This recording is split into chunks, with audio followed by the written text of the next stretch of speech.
on est sauvés. Nos ados ne se feront plus aspirer le cerveau sur les réseaux sociaux. Enfin, presque. Qu'est-ce qu'une majorité numérique? Ça prévoit l'interdiction de l'accès des moins de 15 ans aux réseaux sociaux. Et cette loi prévoit aussi un deuxième point qui est la généralisation de l'interdiction des téléphones portables au lycée, comme c'est déjà le cas au collège et au primaire. Ce qui change avec cette loi, c'est simplement que l'âge a été relevé à 15 ans et qu'elle est inscrite dans le cadre légal. L'interdiction de l'accès aux réseaux sociaux aux moins de 15 ans fonctionnera avec la vérification de l'âge via un dispositif technique. On va vérifier à travers un document d'identité l'âge de la personne avec un tiers de confiance. Ce qui est très important à comprendre ici, c'est le principe du double anonymat et du tiers de confiance. Pour l'instant, c'est une interdiction qui reste déclarative. Et comme toute interdiction déclarative, c'est facile à contourner. Les obligations des plateformes, elles sont imposées à l'échelle européenne, donc par la Commission européenne. Ce que peut faire la France, c'est bien justement décider d'un âge entre 13 ans et 16 ans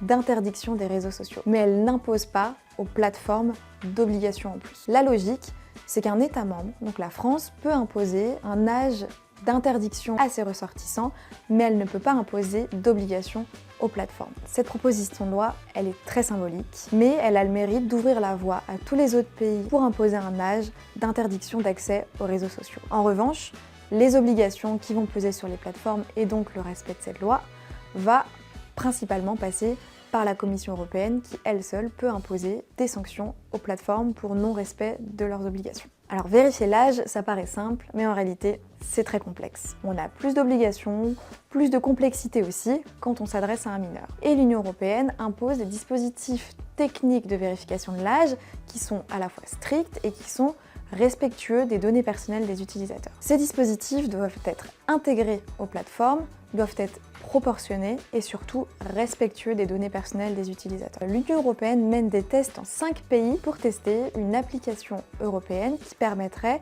in fine, d'harmoniser un dispositif de vérification de contrôle de l'âge à l'échelle européenne. C'est ce qu'on appellerait le Digital Wallet européen. L'âge est un bon début, mais ce qu'il faut bien comprendre, c'est que jusqu'à 15 ans, on ferme la porte, et à 15 ans et un jour, on ouvre la porte avec toutes les mêmes problématiques. Lutter contre les fonctionnalités addictives des plateformes, c'est là le cœur du sujet. Et c'est précisément ce que fait le droit européen à travers donc le DSA. Il faut que les plateformes renoncent à leur modèle économique dès lors qu'elles s'adressent à des mineurs.